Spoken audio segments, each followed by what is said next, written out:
Hello and thank you for watching my video. This is another in the series looking at the different professions for Guild Wars 2 in 2015, and in this video we'll be looking at the Ranger. Now the Ranger is a class that's carried on from Guild Wars 1, and a little side note, the Ranger was actually the very first class I ever played in Guild Wars. I created a Ranger in Guild Wars 1. And in Guild Wars 2 it takes a lot of the similar mechanics from Guild Wars 1 and implements them in Guild Wars 2. And there's also some very unique abilities that the Ranger actually has. So let's talk about how the actual Ranger feels to play as a class. Well, as you can see here, we've got my Char Ranger. He's in the PvP zone at the moment. And the way the main Ranger attributes, obviously the main weapon of a Ranger is its longbow. And the longbow is a pretty lethal ranged weapon. It has the furthest ranged a weapon can have as a player in Guild Wars 2. And it has some very interesting skills associated with that. It has one of the largest AoE cripple skills here you have in Barrage. And Barrage was a really big skill in Guild Wars 1, which is why it's carried on into Guild Wars 2. We also have long range shot. The further away, the more damage you actually do. And rapid fire has really got a significant boost a few months ago, back at the sort of late end of 2014, and really has been increased in speed in the amount of damage it can actually do. It is pretty rapid. I mean, if you watch it, the rapid fire that we get with the Ranger, is, you know, if you're playing in PvP, it is pretty lethal. We've got Hunter's Shot, which allows you to stealth, which is pretty handy. So you fire that and then you stealth. Very good if you're in PvP and you want to stomp someone. Point Blank Shot, also a good way of knocking someone away. It's a great knockback. Obviously, it's also a combo finisher as well. But the further, I think it's the knockback for range greater than 600. So the closer you are, the further you knock them away. So that's the longbow skills. The unique mechanic with the Ranger, before I carry on talking about other skills, is our pets. Now you have underwater and sort of overground pets. The difference between this and Guild Wars 1 is that you can actually swap pets while in combat, and that's something that wasn't done in Guild Wars 1. And here we actually have a huge array of pets that we can choose. Before, you had to go and actually, you know, there were certain pets that were, you know, really special pets. You could think of the spider, which you had to get from the underworld. There was the mower that you could only get, you know, special, like sort of, it took a while to go through. There was the golden phoenix you could only get in in Cantha at the end of the sort of the mission, and also in Hall of Monuments when you got to a certain level. In Guild Wars 2, the pets are a bit more, you know, sort of gameplay, a bit more sort of to do with the gameplay. They each have a unique skill. So here we have a hyena. This is what I have for PvP, and a wolf. The main reason I have this is to summon an ally to fight with me. So you can see here where we summon another. If we look here, we get 2 allies, and it just really means that extra bit of damage. If you swap over, you lose that extra ally. But I actually have the terrifying howl here of a wolf, and this creates fear in an opponent. So if I'm downed, this fear, you know, blast really puts, unless they have stability, really does allow you to sort of survive that little bit longer. So that's the pets. Obviously in Guild Wars 1 you could actually customize your pets slightly by making sure it stayed alive, and you could have a dire, a pet that would cause a lot of damage, or you could have someone that died a lot and become really tanky, a really good tanky sort of pet indeed. We also have a few melee weapon skills. Here we have the greatsword, and some of these skills can really cause significant damage. You have like which is swoop is a very good skill when you start off in PvP, because it really does leap you ahead of anybody else. Maul is a significantly heavy attack. You've got a block skill with the crippling or counter attack and crippling throw, and hilt bash really can stun a foe completely. I actually go for healing spring. This is my obviously PvP, because I want to heal my allies if I'm there as well. You can take some of the other skills, Troll Unguent or heal as one. If you're running a spirit build, which means you take along a lot of spirits, things like for Stone Spirit, Frost Spirit, Storm Spirit, you can also take away the Water Spirit. So there's a couple of different viable options. I would say though, the Ranger doesn't have too many like skills, like utility skills that are worth taking. I don't think there are many of these other skills here that really I've not really found too useful. You know, in Guild Wars 1, you actually ran, there were significant trapper builds, and I remember in certain areas, certain gameplay types, there would be a lot of ranger groups that would run these traps and be trappers, particularly in the underworld. But nowadays, these traps are really, I feel, in my opinion, underpowered. They have too long cooldowns, and there's not enough traits that really can allow you to specialize into going into the traps, and so I don't think it's actually therefore too much worthwhile. I mean, I actually have the Signet of Stone, very good attribute to take, or utility to take. Improves toughness, and if you activate it, you get 6 seconds of no damage. Obviously, you can take condition damage. Signet of the Wild grants health regeneration, and Signet of the Hunt allows me to run around quicker. The elites, you can go with a few different ones. Rampage of 1 gives you a lot of stability and swiftness. I prefer to go for Entangle because it does immobilize and bleed an opponent. Again, really significant. If you're running Spirit build, Spirit of Nature, again, something that's also viable to take. So there are a number of different weapons that you can actually take here. You can see there's the axe, the dagger, and the warhorn. Again, this is my main PvP character, so I don't really go out. You know, I've got the personal story done on this character here. But short bow, for those wanting to play a condition damage build, it's a bit tricky. Condition damage rangers, you know, they're a little bit underpowered in my opinion compared to the other condition damage abilities of other professions. But especially for bleeding and poison, they can really stack up the bleeds very quickly. They've got the ability to dual axe, and whirling defense is a very good skill to reflect projectiles. The dagger I don't think is too worthwhile. You very rarely see people running dagger, and the same for torch. I have a torch on my other ranger because it is the sort of legendary, and I'm going to try and use torch a bit more. Same with the warhorn. It's good support warhorn, but it's not as effective as the warrior's warhorn. So let's go in and we'll talk about the traits. So here you can see this is my PvP build. We have marksmanship, so we get cause vulnerability with your first strike when entering combat, so that means I can critical hit straight away. Damaging is increased while endurance is full. You know, if you're running conditions, malicious training is quite a good one to take. We have Keen Edge. I used to run Keen Edge, but a couple of people suggested I should take Steady Focus, so I did that instead because I'm not equipped for condition damage. I don't really hit the Signet, so I don't see the necessarily need to take the Signet Mastery. Predator's Instinct, if you know, apply cripple to foes you hit while they're below the threshold. Problem is, it's just a massive 30-second cooldown on that, so pretty irrelevant, really. I mean, it is a long duration of cripple, 13 seconds, but I don't think it's necessary. Gain Fury and Might when your pet's health drops below the threshold. It's an interesting one. It's tempting, but again, it's the long cooldown of 60 seconds, so I don't think that gives too much might as well. Even though it's 11 seconds, I don't think it's worthwhile.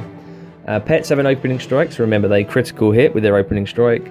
Eagle Eye, a very good one because it increases the range for the longbow and damage increase. Activating a Signet grants might. Again, if you were activating it, I would, but I don't activate these Signets too much. Piercing Arrows, potentially, but I prefer, again, the longbow increase in damage and range. And Spotter. Now, this is a very good one if you are going, you know, around the world, or if you are in a dungeon.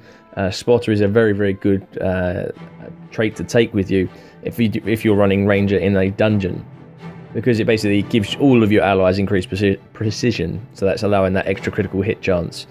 Opening strike's always critical hit, so that's why you know, that's pretty handy indeed. And Read the Wind, the longbow and harpoon velocity is increased while wielding a longbow. Your attack speed is increased. I don't think the other two really are that worthwhile taking. So we move into the skirmishing trait line. We have gain swiftness when swapping weapons in combat, so obviously not when you're out of combat.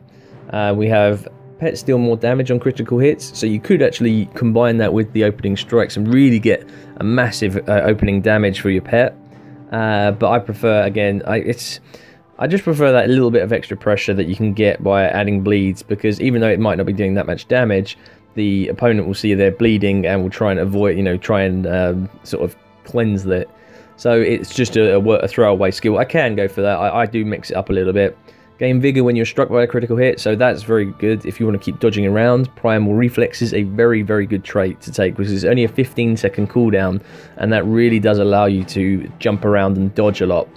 Critical hits grant might to your pet, so again, if you want to take a powerful pet with you, Companion's Might is a very good one to take with you. Pets move faster, really don't see the point of that. We've got the gain fury when swapping weapons, so not only do we gain swiftness, we gain fury. Pets gain health on critical hits, so you could actually take that one if you are really going for a heavy damaging pet. I am not in this case. Honed axis, so you gain ferocity while wielding an axe in your main hand. I rarely do, to be honest. I think the axes, I have tried running axes on a sort of condition damage build, but it doesn't tend to work. You know, if you do dual axe wielding, it's very difficult to try and get a lot of damage compared to the longbow or the greatsword, which is a little bit disappointing. The reduces skill recharge on shortbow and longbow skills, so you can see here barrage is only 24-second cooldown because of the 6 seconds removed from quick draw. Conditions caused by traps last longer, reduces recharge on traps. Definitely if you're going to be a trapper, that's a good one to take, but the traps are pretty ineffective as they are. So it's really irrelevant to take traps. I very rarely see anybody like using traps in any situation on a ranger. Moment of clarity, so gain an attack of opportunity for you and your pet on interrupting a foe. Daze and stun durations you inflict last longer. I take that because of obviously we've got the healed here, and this allows us for 3 seconds of daze and stun. So that's why I prefer to do that. You've got a chance to destroy projectiles while doing a melee, but I don't really think that's worthwhile. So here we have the wilderness. I'll go over the 3 skills here. We have increases endurance regeneration. You and your pet gain regeneration protection when you dodge roll, and deal extra damage while your health is above the threshold. So there are a few different skills there. And remember, this is toughness and condition damage, so for those condition damage builds, they'll want to be into this trait line here. We've got if you're falling damage, so again, if you're going to be falling over, you want to take, or falling off a cliff, take that one. Gain swiftness when you revive somebody. Increased revive speed can be handy in PvP. Incoming disabling conditions are transferred to your pet, so if you're worried about necromancers fearing you off, particularly like in Skyhammer map, Shared Anguish is quite handy to take with you.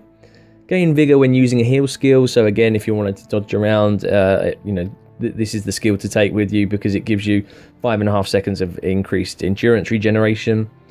Pets deal extra condition damage, so things like, if we go to look at the type of pets that we can have, you've got Poison Cloud, so you'll be getting a lot more condition damage from that. Lacerating Slash, so anything that gives condition damage is a good one to take for that. And reduces recharge on survival skills, and survival skills would be things like Lightning Reflexes, Muddy Terrain, Quickening Zephyr. Those 3 there, they'll get a reduced recharge. So we also have, if we move on, we've got reduces recharge on offhand skills, and they have a longer range. So things like, you've got an axe or a warhorn or a sort of dagger as well. Gain regeneration when you suffer from bleeding. You don't get too much regeneration out of that, although it is a 15-second cooldown, so pretty handy. Apply camouflage when you're disabled, so you become invisible as long as you remain in place, which is interesting, that skill there. So if you do get, stunned, knocked back, pulled, feared, or launched, you get camouflaged, which is quite handy. Reduces recharge on greatsword and spear skills and sword skills. Pretty handy if you are going to focus a lot on the greatsword. I am not in this build. I focus more on the longbow skills, which is why I don't take that, and I'm not in this trait line. Pets periodically take conditions from you, so it's a very good condi cleansing if you wanted to fight somebody that's got a lot of conditions. Empathic Bond is very, very handy because every 10 seconds you'll lose 3 conditions. You and your pet take less damage while your health is below 50%. So the damage reduced is 50%, and that is a really good skill to take with you. Again, if you are going into the toughness and condition damage line, that's quite handy. And after swapping pets, your pet's first attack will inflict poison. Your poison damage is increased by 50%. So that's really, really handy one. If you're, if you're a condition damage ranger, that's a good one to take with you. So let's move into the nature magic line. I've got gain regeneration when I drop below 75% because it gives me that little bit of extra healing, and receive protection when you take damage greater than a percentage of your maximum health. So when I take damage over 2000, I'll get 5 seconds of protection, which reduces the incoming damage by 33%, which is nice and handy. You can create a healing spring when you're downed to add that extra healing. Boons applied by your pet last longer. I don't actually have any on these 2 pets that I have. Regeneration you applied lasts longer. Spirits have increased health and greater chance to trigger their benefits. So that's good if you're running spirits on your build, because you'll be able to really increase the chance of actually able to apply protection, able to apply to get damage, able to apply swiftness, or able to apply burning. And here we can move on to the next line. We also have any boon you get is shared with your pet. Pretty handy indeed, again, if you're running the pets. And also in the next one, the Grandmaster trait line, you and your pet deal more damage while you have a boon. So for those of you running pets, very, very good one to have if you can keep up the boons on you. We also have spirits can move and follow you around, so that's one for the spirit build rangers. You do see them occasionally in PvP, and they'll be using spirits unbound because they'll be following their pets will be following you around a lot. You also have evasive purity. So evasive purity, dodging removes blindness and poison. Nice. With the dodging, great sword and spear damage is increased, and they have a chance to create a grant fury.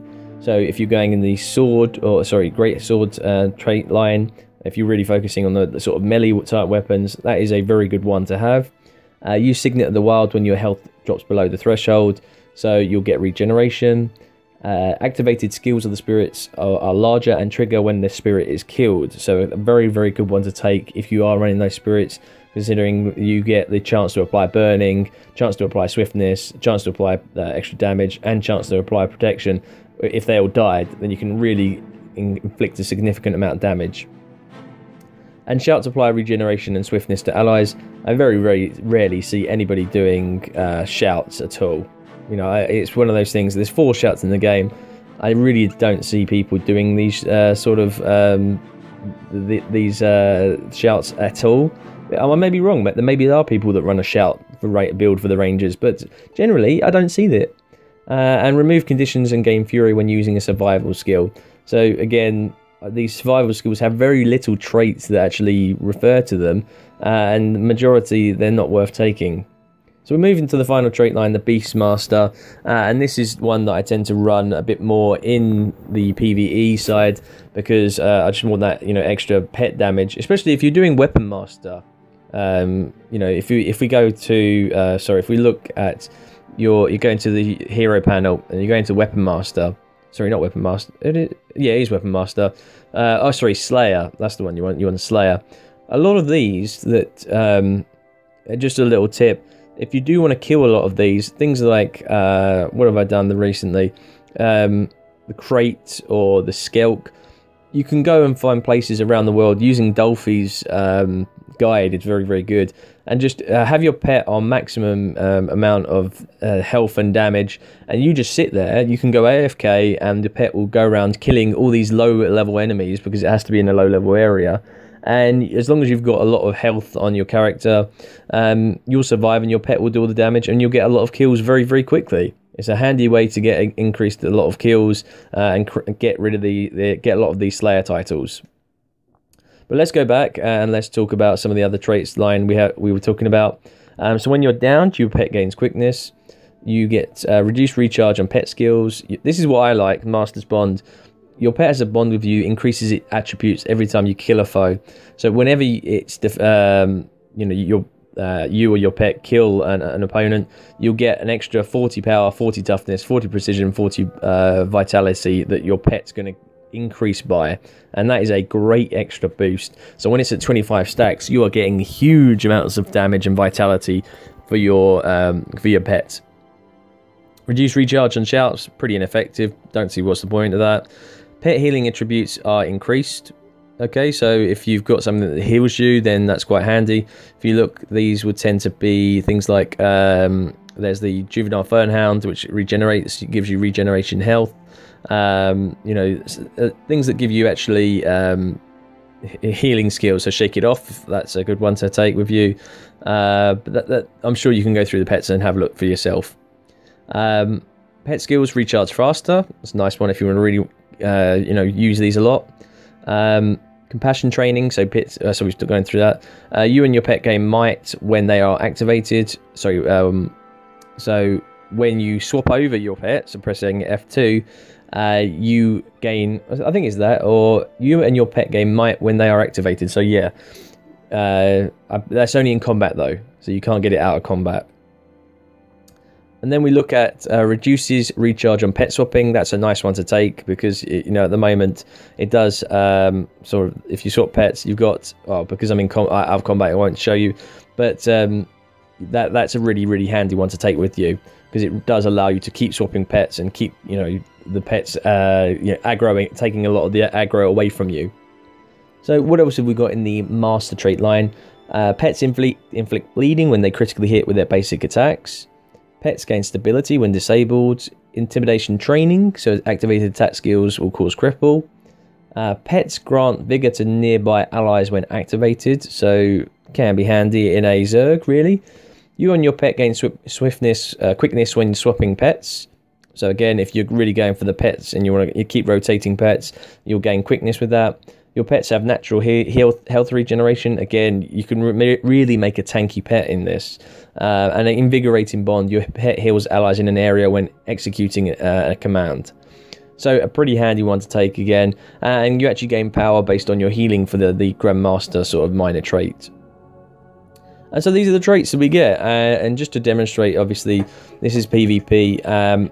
You know, this is the Power Ranger build. If you do want to have a look at the Power Ranger, I have got a small link in the sort of top right hand corner. If you click on that, you'll be able to see the Power Ranger build. Very popular. It does work very well, and it is a pretty effective build. Although people will sort of nuke down at you for being a cheese Power Ranger build, it's one of those that's very easy to learn and not too significant. So what we're going to do, we're going to go Hunter Shot to Stealth, and then we're going to use Rapid Fire. This is on a heavy target, okay? So here we go. And we're going to use Rapid Fire, and look at the bleeds we've got going here. We've done 5,000 damage. We're going to launch Barrage, and here we go. So we're really laying him down, and there we go. He's dead. Not too long at all. Look at these, the long shot, you know, that was the long range shot, so I'm doing almost 2,000 from a critical. But we look at Rapid Fire, you know, you've got 1, 2, so Rapid Fire is 1, 2, 3, 4, 5, 6, 7 Rapid Fire strikes. So I think, was that, so I missed out with a couple, but, or maybe they're further up. No, they didn't. So 1, 2, 3, sorry, they were, out of the 10 Rapid Fire shots, 7 critical hit. Oh no, they did critical hit as well. So 1, 2, 3, 4, 5, 6, yeah, 7 critical hit and 3 did not critical.